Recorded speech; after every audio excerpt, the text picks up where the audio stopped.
Okay, we're live. First of all, can I just ask you to introduce yourself? Sure thing. My name is Montigue Magruder. I am running for the Virginia House of Delegates in the 69th District, which includes most of south side of Richmond and one part of Chesterfield County, and as well as a few parts of Richmond City that's north of the river. I am running as the Green Party candidate, obviously, and I've been active in politics since 2010, and I ran for Richmond City Council in 2016, got 13% of the vote, and I'm running this year for a second time because of the fact that the issues that I wanted to address at what City Council required that I run for a state office because it requires state level intervention, and so that's why I'm running in this race now. Okay, so you have some experience running. So I want to touch first, and by the way, that's the 69th district in Virginia for people who don't know. Yes. Okay. Yeah, basically for what's known as our General Assembly, which is like our state legislature. It's called the General Assembly. The House of Delegates is the lower chamber of the General Assembly, and then you have the upper chamber, which is known as the Senate. And then I think you guys have 100 delegates. Is that correct? Yeah, 100 delegates. 100 delegates, 40 senators. Gotcha. Okay. So I first heard about you because of the Charlottesville protests. Yes. Can I ask you, during those protests, you were there, I assume, representing the Green Party, and what was the Green Party's mission at those protests? Well, it was mainly to be there to show solidarity with all the other organizations that were there. Like you had the Industrial Workers of the World there, you had the Democratic Socialists of America there, you also had organizations like Black Lives Matter, like Standing Up for Racial Justice. You had, there were a couple of candidates running for Congress next year. They were also in attendance, but I was basically the only candidate running for the House of Delegates that was there in Charlottesville. And I was not only there, as a Green, representing the Green Party. I was also there, like I said, to be in solidarity with the people. And Charlottesville is where I was born. That was my birthplace. I have family roots in Charlottesville, so I wanted to be there to make sure that that my place didn't become a flashpoint for white supremacist hatred to brew and fester itself throughout the state, and kind of drive out the white supremacists who were trying to bully Charlottesville City Council, and they're withdrawing their decision to removing the Confederate statues. And for the record, there has been a court case that was recently decided on this that said that the city of Charlottesville does not have the authority to remove war monuments, but the people who support the statues have about 15 to 20 days from now to come up with an argument that supports that the statues are war monuments, which the state protects, and not artwork. And for the record, the statues, the locations of the statues, they were originally parts of black neighborhoods. Small County back in the past seized land from those black neighborhoods to build the statues on. So the statues basically are put there to kind of intimidate or just kind of like show the history of America that was obviously against the black people in those neighborhoods. Well, I mean, you have to look at how the statues were put up like 40 years at least, like 40 years after the after the end of the Civil War and after Reconstruction. So the statues were basically put up there, and put up as a giant middle finger to the Reconstruction era, to the advancement of civil rights for Black Americans. And we also have some of the same statues here in Richmond, along with what is known as Monument Avenue, which were put up around the same time, for the same reasons, basically. Yeah. Yes. So, hey, during the protests, can you tell us about the numbers between the actual protesters and the counter protesters? In other words, who showed up? Well, I would simply, like I said, there were, I would estimate there were like thousands of people, if not, or hundreds, if not thousands of people, that were joining the counter protests. Like I said, you had various organizations there, and they were not just there from, from local worlds. Like there were, like you had people from Richmond, like myself, that came down there. People from all over, in some cases, all over the country. Yeah. And joined in solidarity with the counter protesters. Now, in terms of the protesters themselves, I would say there was maybe 50 to 100 people, and I'm only saying that because, I wasn't there to be able to count them, and I wasn't really concerned about them. As far as I'm concerned, I just wanted to make sure that the lesson was learned. The lesson of the day was learned, that these white supremacists will not be allowed to come into Charlottesville or anywhere else in Virginia and be able to bully their way into making demands. If everybody else is told, go through the process, go through the system. So that's what these people are going to have to do. And that's the lesson we wanted to learn. We wanted to teach them. So I'm glad to hear that they were hugely outnumbered. That's kind of heartening to me. So what's the demographics there in Charlottesville? Did they show? Is that a predominantly minority area, and is that why they showed up in that area, or is it the other way around? No, Charlottesville is mostly white. Oh, I see.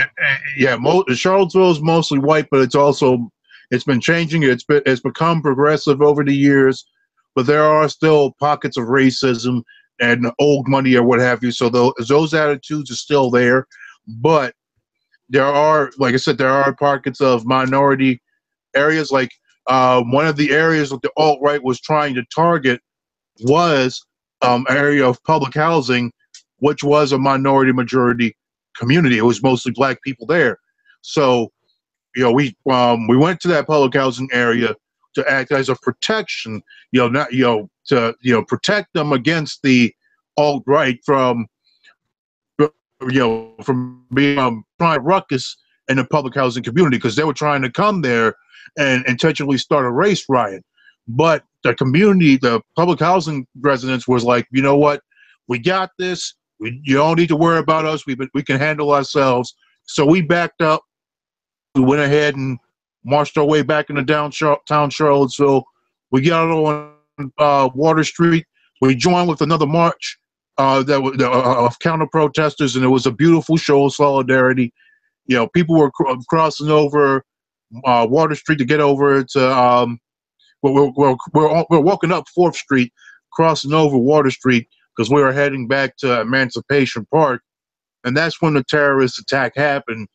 I was not there to see the impact because I was across the street from the impact. But what I heard was a loud bang, and then I saw some smoke go up in the air, which I could tell was tear gas because of the way it smelled. Yeah. So when you say that, you're talking about the Heather Heyer incident? Huh? Or you're talking about Heather Heyer killing?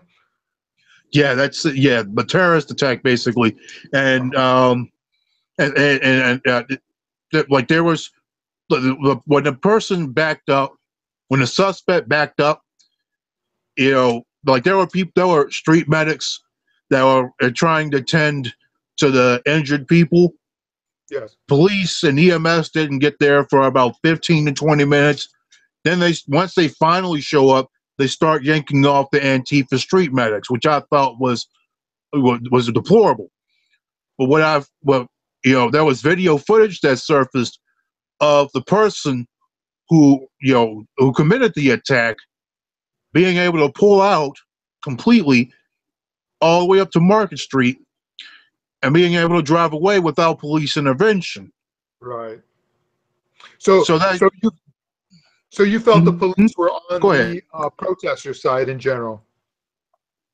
Yeah, you could. That's what you could basically say that. That's like I said, given how the police acted, you could tell that they were not looking out for the counter protesters, despite the fact that both the counter protesters and the protesters themselves had permits and were entitled to police protection.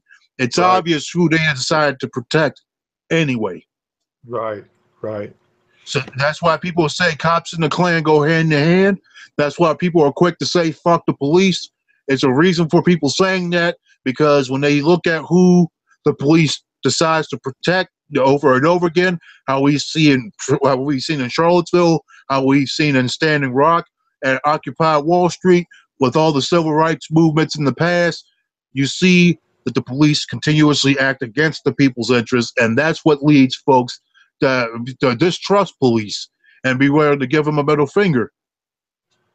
That's when I see comes to the left. When it comes to the progressives, the radicals, what have you, we are all we have. And I think even more so, they protect the money interests. Yeah, and the funny thing is you look at who is backing this alt-right movement, and you see that there are some wealthy millionaires that are clearly involved in the financing of people like Richard Spencer. So so that's the kind of stuff that you have going on. Right. That's a well-funded machine. Yes. So let's talk about how are the people that in political office? What's the demographic of those people? Is there high minority representation, like some of the communities that are there in Virginia? If you're talking about like in the General Assembly, the makeup of the General Assembly is overwhelmingly white, overwhelmingly male, and the majority of them are over 55 years old. And so there aren't many black people or Latinos or Asians or Native Americans that are in the House of Delegates or the state Senate. The majority of all of our governors, attorneys generals, and lieutenant governors have been white. The exception has only been when L. Douglas Wilder became lieutenant governor back in the 80s, and then I believe around 1990-92 became governor, the first African-American governor. So yeah, our government it does not represent the changing demographics of Virginia, because it's becoming a lot more diverse than representation that's in our General Assembly today. Gotcha. So let me ask you this. Let's talk about the 69th district now. Sure. The demographics there are largely minority. 58% black, 11% Latino. Yes. Yeah, about 58% black, about 11% Latino, and 30% white. So it's a minority-majority district. It is a district that has been called into question by the Bethune Hill court case, which asserts that the district, and along with 10 other districts, have been gerrymandered in such a way to pack black voters into certain districts, and then protect the Republican Party because of the fact that black voters have been packed into other districts. The power of the black vote has been diluted by that packing. Now, the sad part about it is the maps that are currently in place the state's Black Caucus supported those maps. Not only that, the Democrats supported those maps. In the House of Delegates in 2011, when they voted for the maps, the vote was 95-0. So Democrats and Republicans voted in favor of the very maps that are currently in use and have gerrymandered and diluted the power of Black voters in order to help uphold white supremacy and protect incumbents from direct critical challenges in their districts. Gotcha.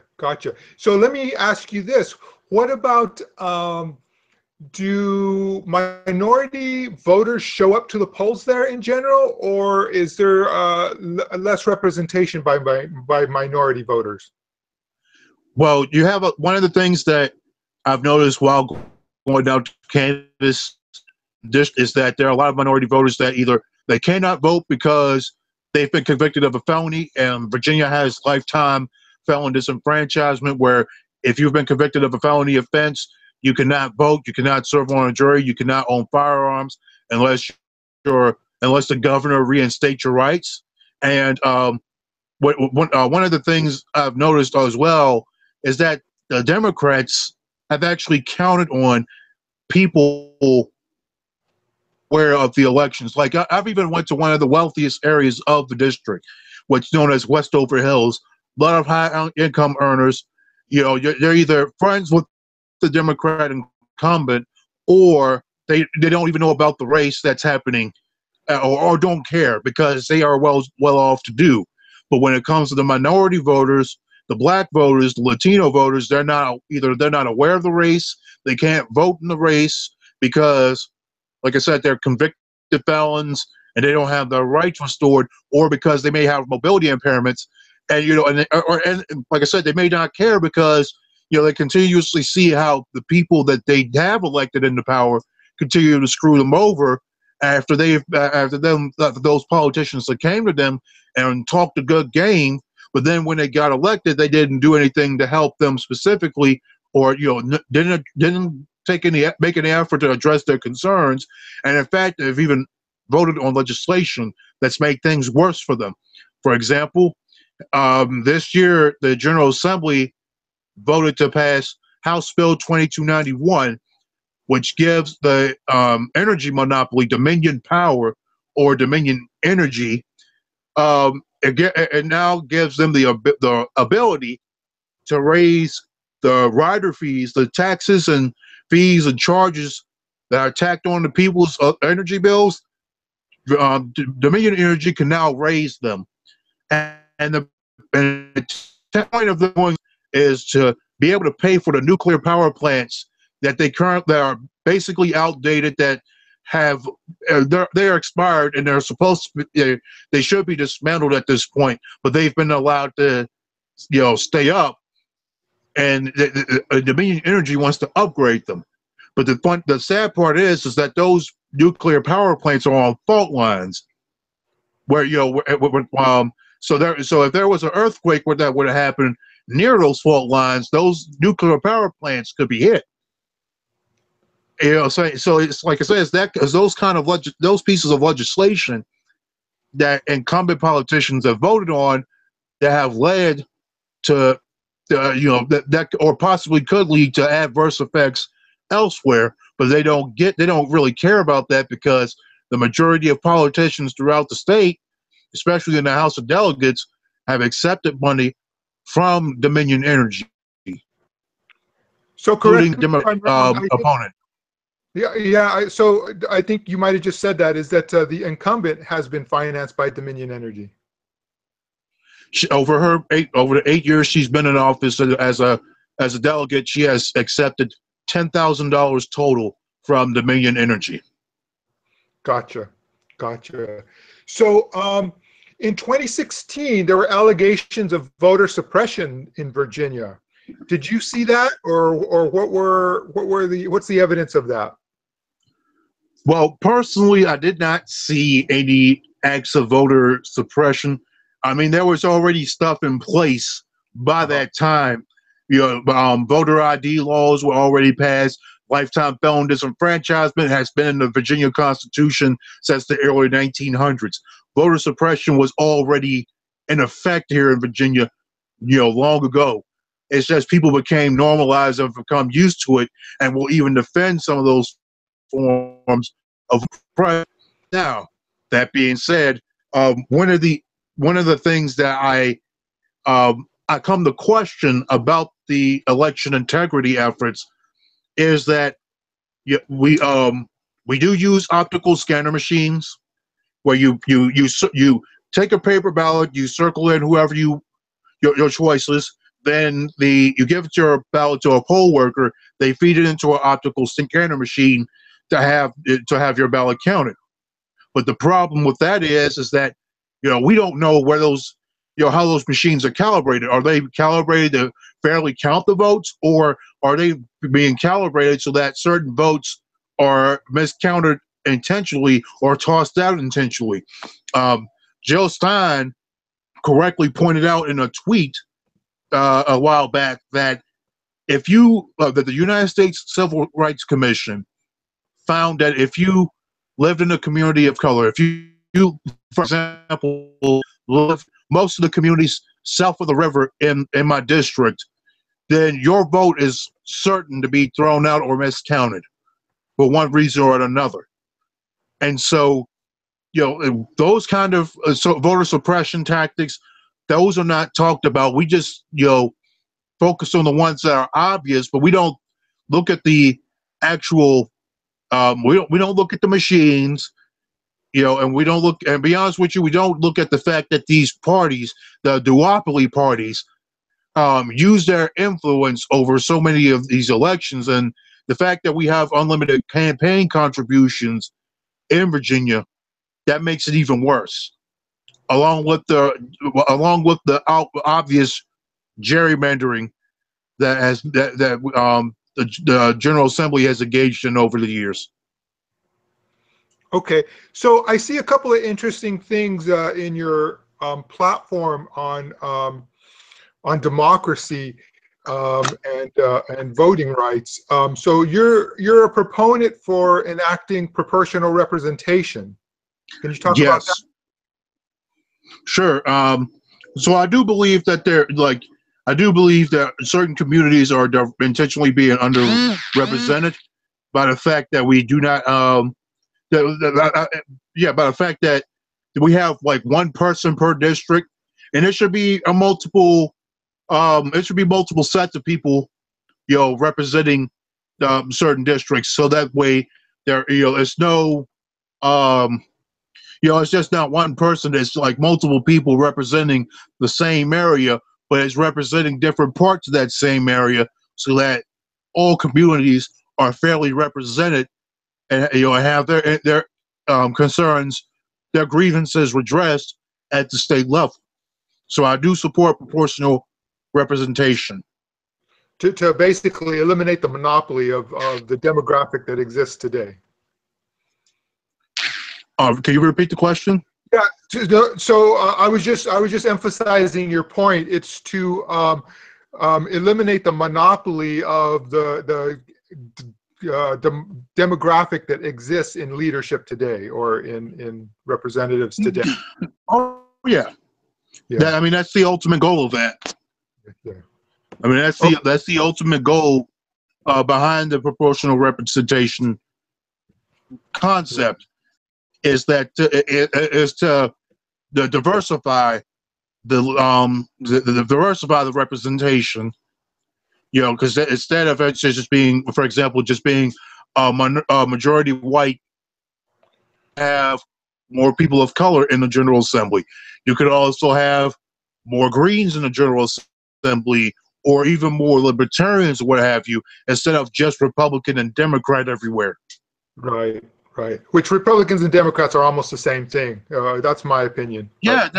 Put like this: they are the wings on the same capitalist vulture. Yeah. Yes. Okay. So Jill Stein was for free college tuition in public schools and for eliminating student loan debt. What's your position on education? Personally, I believe there needs to be universal pre-K. We need to have free child care provided for all parents, because, as they say, it takes a village to raise a child. And how can you expect a child to be able to grow and prosper if the community does not get involved in the raising of that child? Tom Perriello, who ran for governor in the Democrat primary, proposed what he called 14 education, where there's pre-K, and then there's also after you graduate high school, you get 2 free years of vocational or collegiate education behind that. Now, I personally support that, but I believe that we should stretch it a bit further, and provide, I personally believe college should be free, and vocational training. Those things should be free to everybody, and quite frankly, it should it should be. They shouldn't have to wait. People should not have to wait until they graduate high school to take those courses. They should be able to take them while they're in high school, so they already have a leg up. Gotcha. Okay, so let me ask you this. You touched on Dominion power. What are the environmental concerns in Virginia?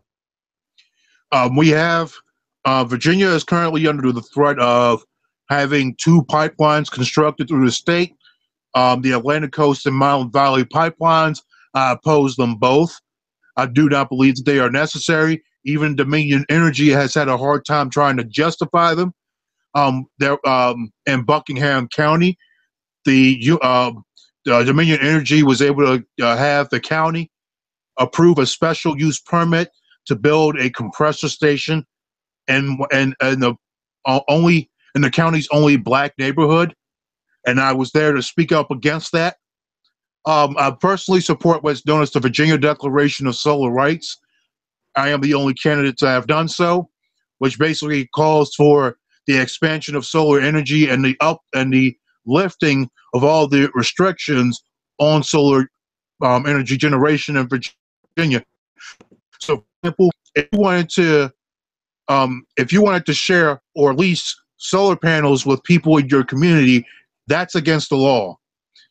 The total generation of solar power in the state cannot exceed 1% of the total energy generation throughout the state. And so that is, those are the kinds of environmental concerns that stem from the fact that we have companies like Dominion Energy that have so much influence in our General Assembly that they're basically able to get priority in legislation, except but when it comes to addressing the people's issues, then they don't want to touch that. But I also support a ban on fracking, a ban on natural gas fracking, and I also support continuing any existing moratoriums on offshore oil drilling. I personally believe we need to move to hemp. We need to promote industrial hemp. We have seen how hemp has been used. It's been tested in cars and the internal combustion engines, and it was proven back in the day when it was tested that it was actually better than petroleum. Same with paints and varnishes that DuPont wanted to put out there. The hemp-based paints and varnishes were proven to be better than oil-based paints and varnishes. And this was tested by the federal government. But sadly, the federal government, got bought out by DuPont and all the little or other big oil interests, and so we wound up being dependent on oil for a lot of our needs, like plastics, paint, like I said, paints and varnishes, fuels, those kind of things. And so, for me, part of my environmental campaign is transition from using oil-based fuels and more towards hemp-based fuels or or solar power or whatever resources that we could use that don't require us to have massive tools that drill into the ground and cause earthquakes just trying to obtain barrels of oil. I mean, after all, we have produced so much oil in this country overall that we would never be able to burn all that oil off. We have more than enough oil on, in barrels and what have you than what we need to do with, like, unless they're trying to fund a little space mission on Mars or something like that to colonize it. There's no need for us to have all that oil on the ground. Yes, I agree. Let me see. What about human rights? Right now, it's kind of timely, so I'm going to ask you about it. Undocumented workers. Sure. What would your platform be regarding undocumented workers? Well, I personally believe that, when it comes to undocumented workers, the main reason why they come here is not necessarily because they want to have a better life. They're fleeing their homeland because of the fact that our foreign policy, the United States foreign policy, has wreaked havoc in their homeland, and as such, they have no other choice but to flee to America to escape the ravage and destruction that we continue to wreak on their homelands.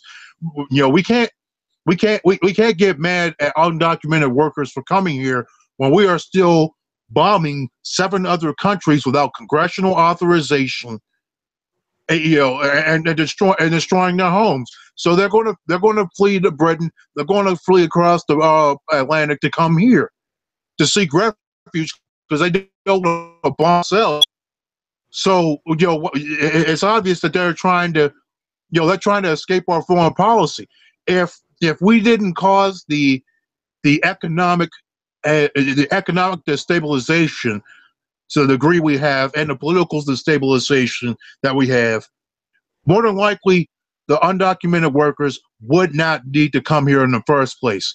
And if they were to come here, they would be able, because they've come here on their own terms, and they want to live here in America by choice, not by force.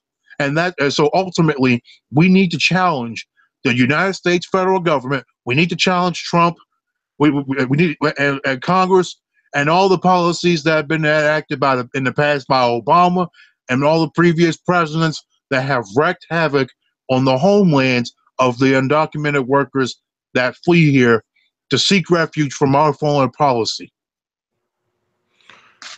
So I wasn't going to touch on that, but let's talk about foreign policy. What do you think of the wars that we're fighting overseas? Who's responsible for those, and what's the solution going forward? Well, I would personally say that when it comes to who's responsible, I believe that you have a lot of corporate interests that are vested in the destruction of these homelands, to allow for them to take over, build things, and basically make life difficult for all of humanity. So I believe that there are outside forces that are behind the wars. We already know that the banks have funded both sides of the war since basically the beginning of time.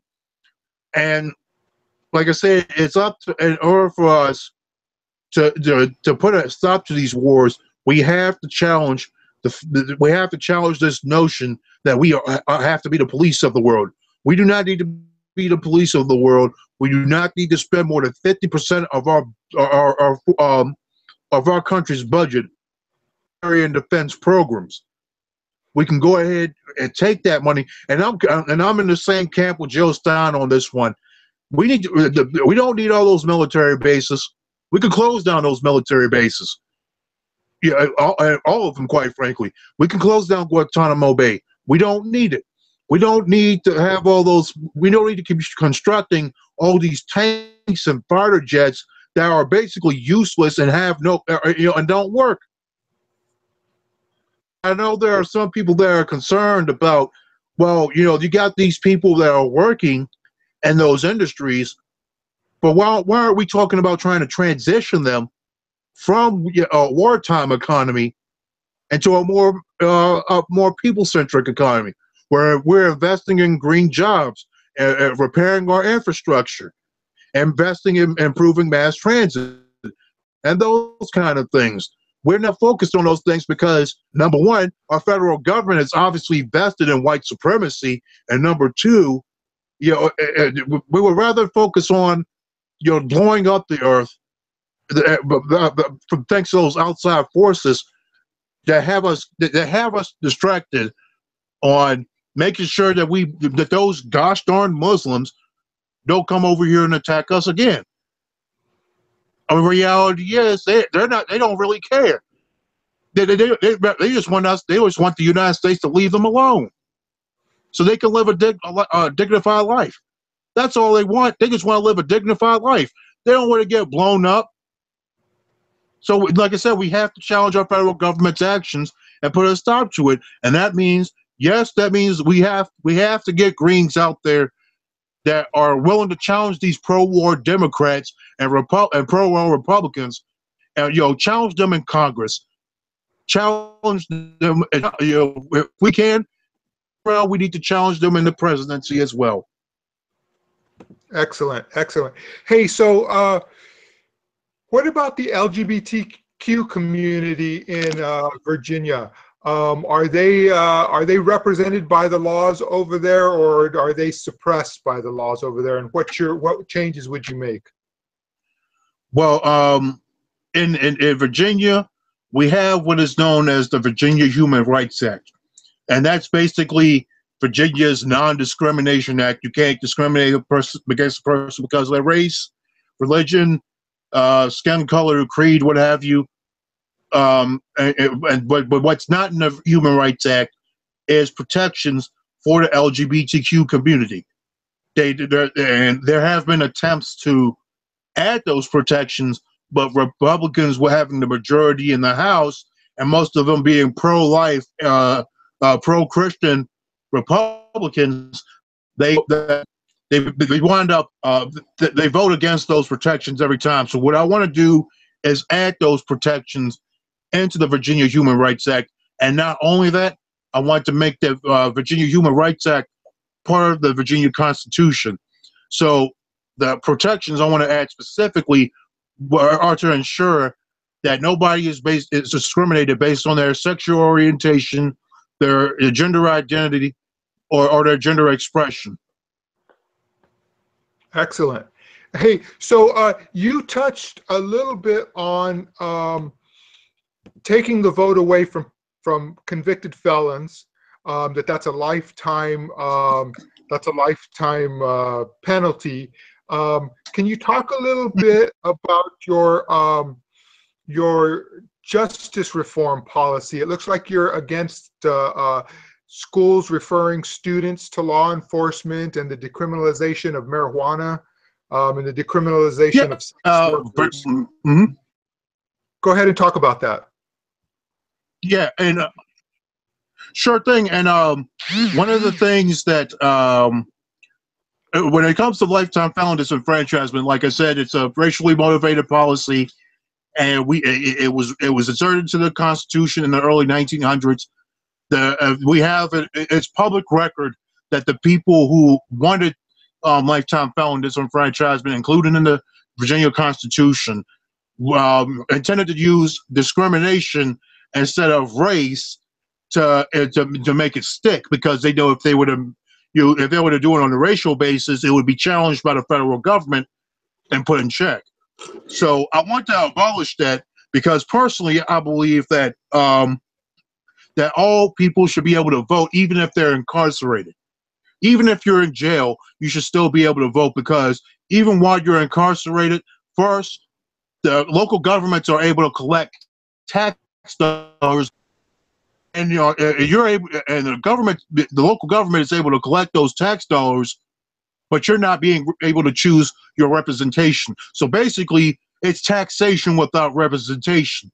And when you look at the fact that there are people in jail that are on work release, that are that are even employed in the jails, producing furniture, working on these prison farms or what have you, or some of these for-profit prisons, you see that like I said, they're obviously they're by them working, they're earning money, they're paying taxes into the system, but they're not getting anything back, and they're not being able to choose their representatives. And I feel that's unfair. So I believe that, like I said, every person, even if they're incarcerated, should be allowed to vote. There is if memory serves me correct, federal law only prohibits people from voting if they've been convicted of treason. That's the only offense that should disqualify you from voting, as far as I'm concerned. Now, in terms of decriminalizing marijuana, the General Assembly of recent years has tried to make marijuana a civil offense instead of a criminal offense where you do jail time. They tried to make it a civil offense where you pay a fine. I personally believe it should be neither. Marijuana has been used for many different purposes. People think, oh, you're just smoking it to get high. That's not the case. People have used it for as a medicinal remedy, as food, to produce paper, to produce clothes, shoes. It's been used to produce a lot of things. And like I said earlier, it's been tested as a fuel source and as a base for paints and varnishes.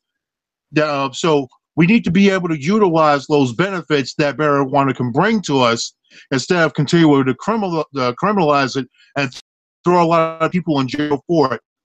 Support fully decriminalizing marijuana, but I also support ordering the governor, if it's constitutionally possible, to have him issue what's known in Virginia as an absolute pardon for every person that was convicted of distribution or possession of marijuana, in addition to instituting a ban to prevent employers from disqualifying potential employees from employment because they test positive for marijuana. And in terms of sex work, yes, in my district there are some corridors that that sex workers frequent. I believe that they should be entitled to the protection of the law. So I will seek decriminalization of that to where they are not, thrown in jail just because they're arrested, nor are they charged a fine. But I do believe it should be legalized to allow, like I said, to allow for sex workers to have access to legal protections, to also have access, to be able to, to unionize and defend their rights to, fair wages and things like that, the fair pay and stuff. Yeah, so these things you're talking about basically brings those industries out of the black market and actually reduces crimes, increases tax revenues, and just saves us from putting people in prison for no reason. Exactly, and when you look at the fact that we have the highest, the United States has the highest rate of incarceration on the planet. We have more incarcerated people than most countries combined. It's obvious that locking up people for petty offenses for profit is not the method that we need to take. We need to start, like I said, we need to start decriminalizing certain actions. And most of the people engage in sex work and engage in the selling of drugs because they have no other options. Especially here in Virginia, they don't have much options. After they exhaust all the avenues that they can to find work so they can support themselves and sustain themselves legally, and they keep getting rejected over and over, they feel that they're pushed up into a corner. And so they're like, okay, well, at this point, after I've exhausted everything, there's nothing else I can do, so I might as well go ahead and sell my body. I might as well go ahead and sell these drugs in some of the poorest neighborhoods. I might as well go ahead and break into these cars and steal things out of them. I might as well get this high paying job where I can be around checks and stuff and I can embezzle money. So what I'm saying? Those kind of crimes stem from the fact that people are trying to survive. There are survival crimes, and like I said, if the environment was more conducive to enable people to sustain their families, we wouldn't have to worry about most of these petty crimes in the first place. And be honest with you, it puts a bad taste in my mouth even calling them petty crimes, because they're not crimes. Those are just actions of human beings that have been, they have exhausted all their options, and they're doing what they have to do to survive. And as a person who has been incarcerated because he committed a theft crime, I admit that yes, that's one of those very reasons, and I come from that, and I understand them, and I'm able to empathize with people who have been there. And given the way this economy is going, I wouldn't, if they were to explode, if thefts and prostitution and drug selling were to explode, we can't blame anybody else but all of society for that, because we didn't do our part to stand up to it, to challenge these employers, discriminate against people and throw them under the bus and lock people out of the economy, so they can't sustain themselves. So that's a good segue. Do you support the $15 minimum wage movement? I do, but I personally support raising the minimum wage to $26.80 per hour, which was what it should be today, when you account for increased worker productivity, increased costs of living, that have all went up since the Reagan administration. What I also support is what has been tried in California and in Connecticut. Well,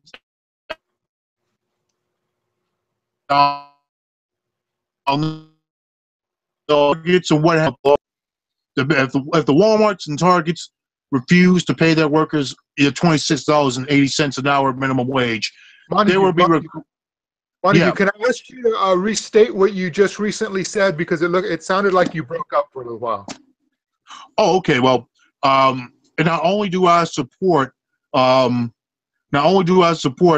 the minimum wage to $26.80, which would specifically apply to businesses making more than $2 million a year. So businesses like Target and Walmart and McDonald's, Food Line, Kroger, all the big multinational, multi-chain businesses.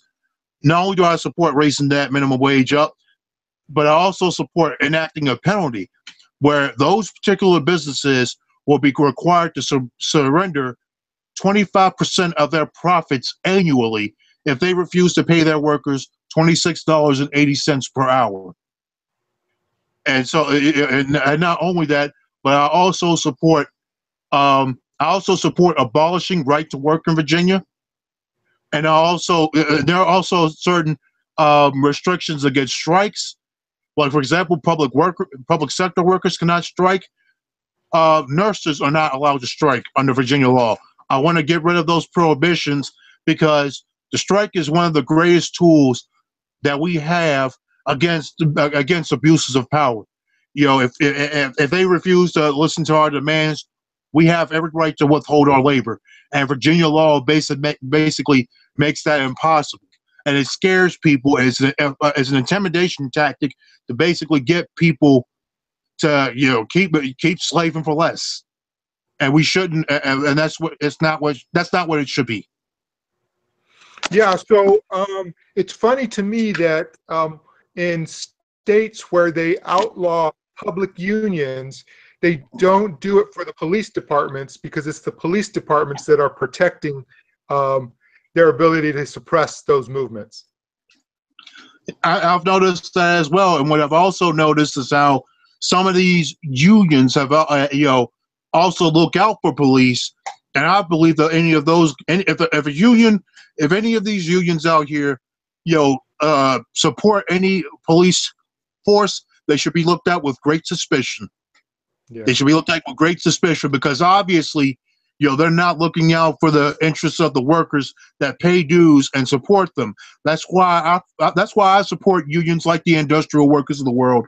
I was a member, and I served on its general executive board for 2 terms, and I love that union. All my fellow workers, I got much love for them, and I encourage everybody to join that union, join the Industrial Workers of the World, help build up that union, make that one big union strong, because that's one of the only unions that are truly sticking up for the people, and not like the SEIU and what have you that have, whose leaders have pledged to work with Trump. Any union that says let's go ahead and work with Trump, they should be challenged. Straight up off bat, they should be challenged. Right, right. Okay, so let's cover one more topic and kind of wrap it up. I know that Sure. you are a public transit or a transit enthusiast. Can you talk about that? How you got into public transit and how that's one of your interests and advocacy positions? Sure.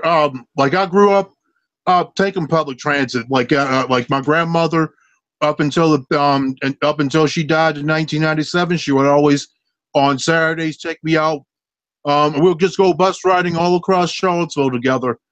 And after her death, I just continued the hobby. It's always been an interest of mine. Like I said, I grew up taking the bus, and up until I was 26 years old, I'm 30 now. Until I was 26 years old, I took nothing but the bus exclusively, except for when somebody offered me a ride or something like that. But other than that, I exclusively took the bus. And then, like I said, when basically in 2013, sorry, that's when I started riding scooters and mopeds, and I've been riding those for 4 years, mainly out of necessity.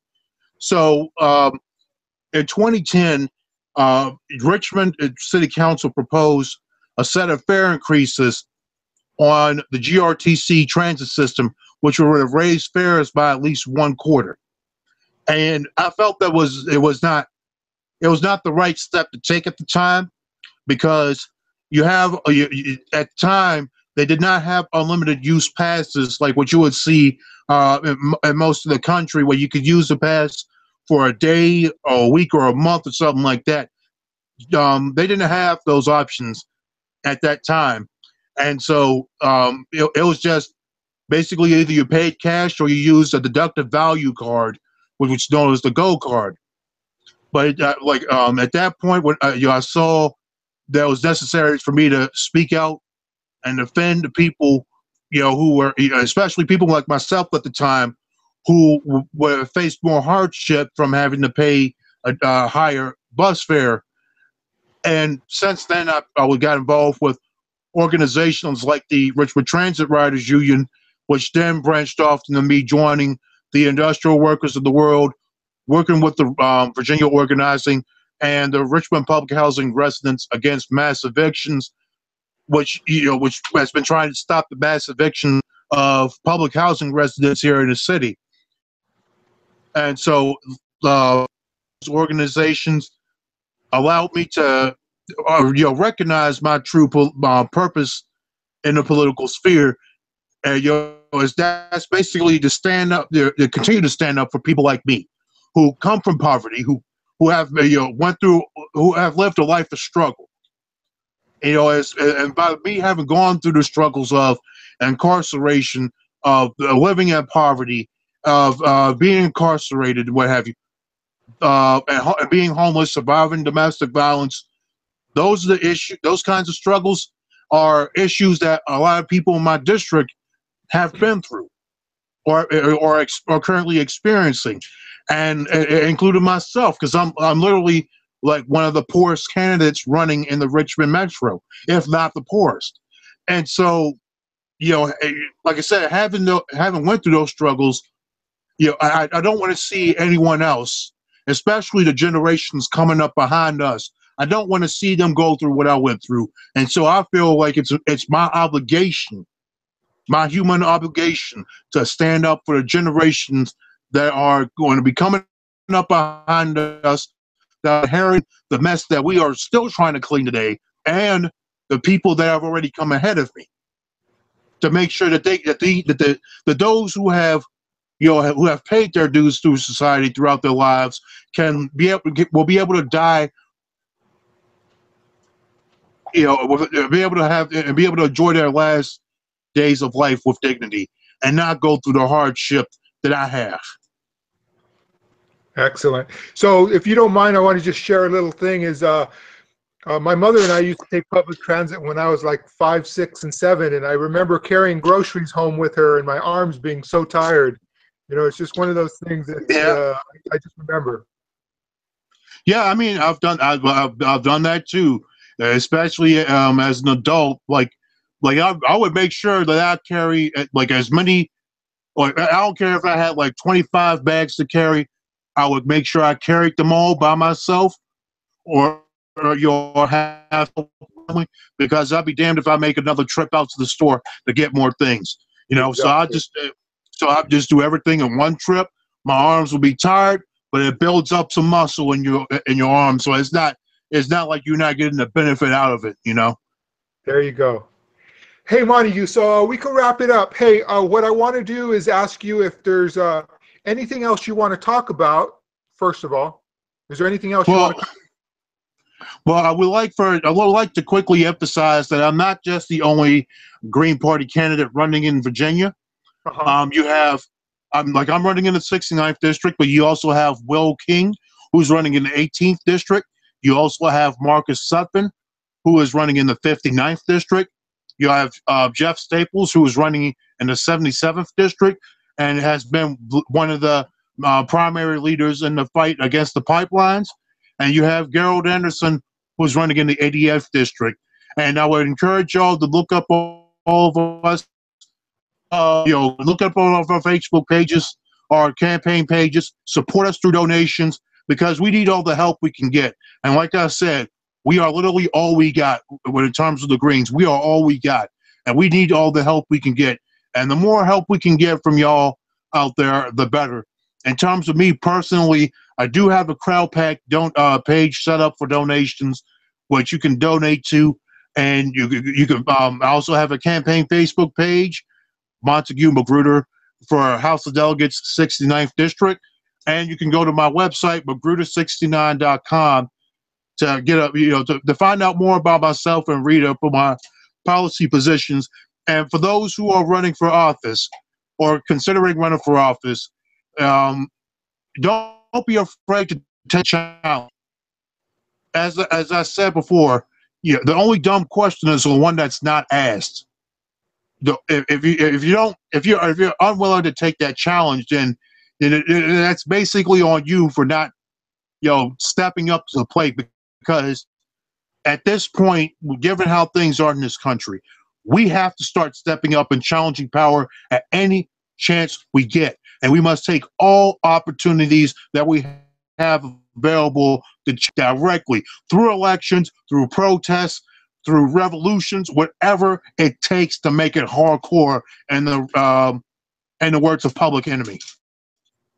Agreed. Excellent. So one silver lining about the Charlotte protests is that I discovered you, and I think you're a great candidate, and I hope people support you. Do you want to repeat your donation page website one more time? Sure thing. Like I said, it's on Crowd Pack, and I chose Crowd Pack as my donation page because it was referred to me #1, so I found out about it. But also because of the fact that every dime that you donate to me comes straight to me, and and it helps the campaign out. And I've publicly pledged to never accept money from corporations or special interests, political action committees, or any of their front groups. Obviously, as a Green, we don't accept them on principle anyway. But the point is that y'all should be able to have that reassurance, and that the people that you're supporting are not bending over to the interests of corporations and front groups. You should be able to know that your donation is going to count for something and is going to help out candidates like myself and my fellow Greens in Virginia, the greater good throughout Virginia. And so, like I said, I encourage y'all, every Green candidate that's here in Virginia, because we are all we got. We need all the help we can get. Awesome. Well, thank you for doing the interview with me, Montague, and I really wish you luck. I hope you win out there. Indeed, and I hope I win myself. Like, to me, failure is not an option at this point. My success is the utmost in this race, and so I'm looking to box out my incumbent and make the Democrats actually come to the voters again and earn every last vote that they seek. And you know, no more easy peasy elections, no more easy peasy terms. You will answer to the people at all times, and that's what I pledge to do. If I, regardless if I'm elected or not, I will always be ready to answer to the people. If I wasn't ready to do that, I would not be running in the first place. Excellent. Well, thank you, Montague, and okay, good luck. All right, man. You too. You have a good evening. Okay. And good luck. Y'all have a good night out there. Okay, you too.